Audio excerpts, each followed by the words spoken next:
నమస్కారం అండి అందరికీ. పాండమిక్ అనగానే అందరికీ కరోనాయే గుర్తొస్తుంది కదండి.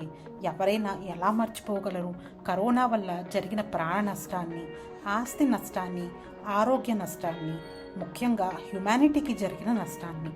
కరోనా లాంటి వైరల్ అవుట్బ్రేక్స్ మళ్ళీ వస్తాయేమో అని ఆ మాట అనిపించినప్పుడల్లా నాకు చాలా భయంగా ఉంటుంది. కానీ మనము వైరస్ల గురించి కొంచెం తెలుసుకుని ఇమ్యూనిటీని పెంచుకునే మార్గాలు కూడా తెలుసుకుంటే మళ్ళీ కరోనా లాంటి వైరల్ అవుట్బ్రేక్స్ వచ్చినా మనకి అంత ప్రాణ నష్టం మళ్ళీ ఉండదని అనిపిస్తుంది. అందుకే కరోనా లాగా ఇంకా వేరే ఏ పాండమిక్స్ ఉన్నాయో తెలుసుకున్నాను. అలాంటి వైరస్లు అటాక్స్ ఎలా వచ్చాయో అర్థమయ్యింది. వైరల్ అటాక్స్ జరిగినప్పుడు ఎలాంటి జాగ్రత్తలు తీసుకోవాలో ఈ వీడియో నుండి నేను ఇంకా తెలుసుకున్నాను. అందుకే నేను ఆ విషయాలన్నీ క్లుప్తంగా మీతో షేర్ చేసుకోవడానికి ఈ వీడియో చేశాను. So welcome to our channel మా టాక్స్. మన ఆరోగ్యం మన చేతుల్లోనే ఉంది. సో పాండమిక్ సిరీస్ని స్టార్ట్ చేసేద్దామా?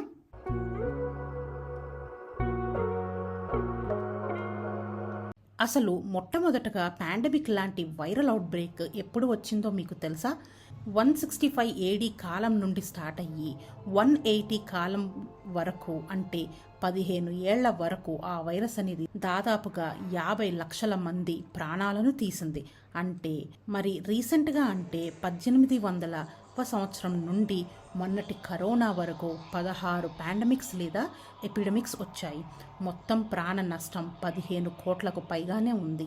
1817తో మొదలైన కలరా 1824 వరకు దాదాపుగా 50 లక్షల ప్రాణ నష్టం జరిగింది. అలా కొలెరా ఇప్పటిదాకా మొత్తం 6 సార్లు పాండమిక్గా వచ్చింది. వరల్డ్ హెల్త్ ఆర్గనైజేషన్ రికార్డ్స్ ప్రకారం లాస్ట్ కొలెరా పాండమిక్ 1923లో ఆగిపోయింది. తర్వాత ఇన్ఫ్లుయెన్జా వైరస్తో Russian flu, Spanish flu, Asian flu, Hong Kong flu మరియు ఎన్సిఫలైటిస్ లాంటి వైరల్ అవుట్బ్రేక్స్ జరిగి పాండమిక్స్ మరియు ఎపిడమిక్స్ 2010 వరకు వచ్చాయి. ఆ తర్వాత వచ్చిన కోవిడ్-19, మెర్స్ మరియు సార్స్ అన్నీ కరోనా వైరస్లకి సంబంధించినవి. అంటే విబ్రియో కొలెరా అనే వైరస్తో 6 పాండమిక్స్ ఎర్లీ 19th సెంచురీ నుండి ఎర్లీ 20th సెంచురీ వరకు వచ్చాయి. అలాగే ఇన్ఫ్లుయెన్జా వైరస్తో 5 పాండమిక్లు ఎర్లీ 20th సెంచురీ నుండి లేట్ 20th సెంచురీ వరకు వచ్చాయి. మొన్నటి కోవిడ్ వరకు కరోనా వైరస్తో మొత్తం 3 పాండమిక్స్ లేదా ఎపిడమిక్స్ వచ్చాయి.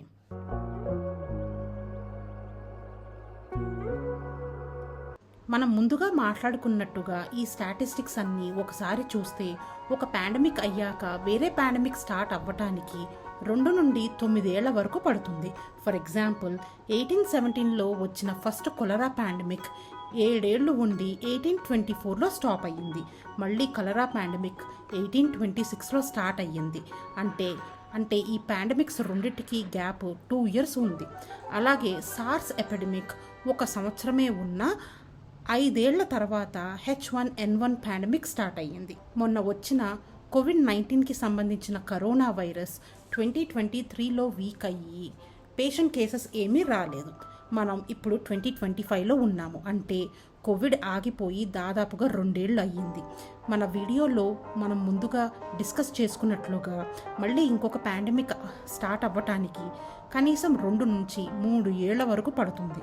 మన పాండమిక్ హిస్టరీ ప్రకారం మనం జాగ్రత్తగా గమనిస్తే 2025 నుండి ఏ టైంలో అయినా మళ్ళీ ఇంకొక పాండమిక్ రావచ్చు. ఇవి నా మాటలు మాత్రమే కాదండి, మన చరిత్ర చెబుతున్నదే. ఒకసారి గమనించండి.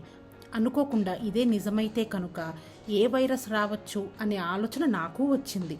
నోట్స్ రాసుకుని అది కూడా చెక్ చేశాను. మళ్ళీ మన హిస్టరీ చూసుకుంటే ఎర్లీ 19th సెంచురీ నుండి ఎర్లీ 20th సెంచురీ వరకు విబ్రియో కొలెరా అనే వైరస్తో కలరా వచ్చి బాధపడ్డాము. ఆ తర్వాత దాదాపుగా 1 శతాబ్దం వరకు రకరకాల ఇన్ఫ్లుయెన్జా వైరస్తో కలిగిన ఫ్లూస్తో అందరం బాధపడ్డాము.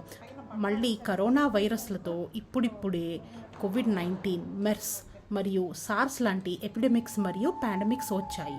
నా లెక్కల ప్రకారం మళ్ళీ వచ్చే viral outbreak corona virus mutations జరిగి వచ్చేది అయ్యి ఉండొచ్చు, లేదా మళ్ళీ ఇన్ఫ్లుయెన్జా వైరస్తో పాండమిక్ రావచ్చు. ఇప్పటి వరకు తెలియని వైరస్లతో పాండమిక్ రావచ్చు, లేదా పాండమిక్ కోసమే కొత్త వైరస్లు కూడా త్వరలో తయారవ్వచ్చు.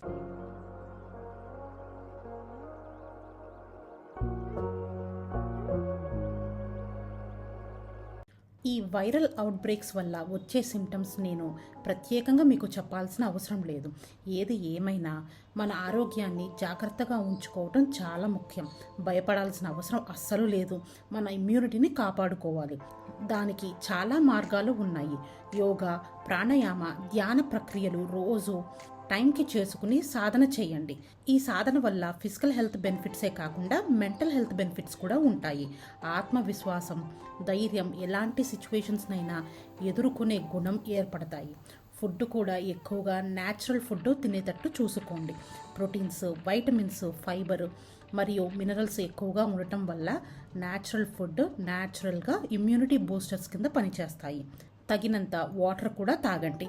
Fast foods, packaged foods, preservatives ఉన్న ఫుడ్స్ తినటం తగ్గించుకోండి. ఎందుకంటే ఆరోగ్యంగా ఉంటేనే కదా ఆనందంగా ఉంటాము. మన ఆరోగ్యం మన చేతుల్లోనే ఉంటుంది. నాకు తెలిసిన విషయాన్ని మీ అందరితో షేర్ చేసుకోవటమే ఈ వీడియో యొక్క ముఖ్య ఉద్దేశం. మీకు జాగ్రత్త చెప్పడం మాత్రమే, భయపెట్టడం అసలు కాదు. మరి అందరూ ఆరోగ్యాన్ని జాగ్రత్తగా కాపాడుకుంటారని ఆశిస్తూ సెలవు తీసుకుంటాను. మళ్ళీ నెక్స్ట్ వీడియోలో కలుద్దాం. సెలవు. నమస్కారం. నేను మీ లక్ష్మీ వేములపల్లి.